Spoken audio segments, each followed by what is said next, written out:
If he did not support Scientology or was hostile to it, he would be declared a suppressive person and Marla would be forbidden to have any contact. At the least he was being handled. As this video shows, Kent Snyder worked regularly and closely with CCHR, actively promoting legislation favorable to them.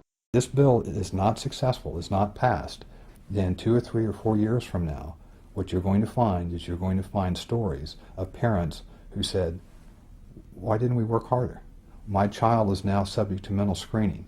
He's now subject to therapy. There's all sorts of coercive measures that are going on.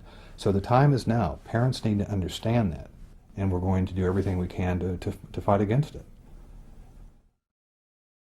This is important because there is an attempt to rationalize Ron Paul's involvement with CCHR and founding member Dr. Zass as harmless. On the Ron Paul forums, when a supporter points out the Scientology connection, another member tries to spin Zass as a great libertarian who is not a Scientologist nor is sympathetic to Scientology. This is bullshit. CCHR is a branch of Scientology and SZAZS co-founded it. The Church of Scientology would never allow someone they did not control to have that much influence. The CCHR website was registered by Scientologist Amber Smayataki. Most of the board are Scientologists. Zass denies being a Scientologist. A representative writes, sharing this battle does not mean that Dr. Zass supports the unrelated principles and causes of any religious or non-religious organization. This can be true working with most organizations, but as we have shown, Scientology does not work this way. You are either for Scientology or you are against it. Whether SZAZS himself believes in Xenu is irrelevant. What is relevant is Scientology considers Zass non-hostile and therefore successfully handled. Kent Snyder may have something in common with Lisa McPherson. His involvement with the cult might have killed him. Like Zass, Scientology believes in an extreme version of personal responsibility. That disease is a result of body thetans and it is the Scientologists' fault for not trying hard enough to clear them.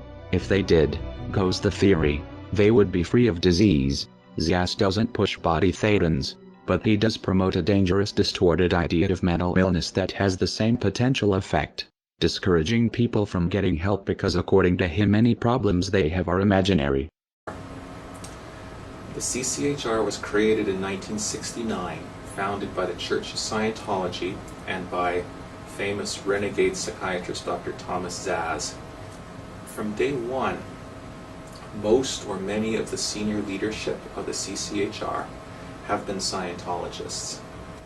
And for Zass, and of course this has been taken on big time by Scientology, therefore mental illness is not real illness. It is possible Kent Snyder's untreated illness and death was a result of adopting the Scientologist beliefs that his illness was his fault or not real. It would explain why he had no health insurance. Many Scientologists don't. It seems Snyder sincerely believed in Ron Paul's libertarian rhetoric and equally trusted his Scientologist friends, though this ultimately was not in his best interest. A further question arises. How many of Scientology ideas are influencing Ron Paul's campaign for liberty through CCHR and Zass? The Scientology connection to Ron Paul has been noted in a handful of disingenuous threads on the Ron Paul forum. They are disingenuous because they ask questions a Google search can answer in seconds, yet few people link to these results. The threads are phishing members to see how much Paul supporters know about the connection, and when someone appears knowledgeable, the information is spun. In one of these threads, Scientologists in Clearwater are praised for organizing one of Ron Paul's events in 2007. The writer clearly doesn't understand the significance of saying Scientologists and former Scientologists are involved. It's possible he is confused or misinformed.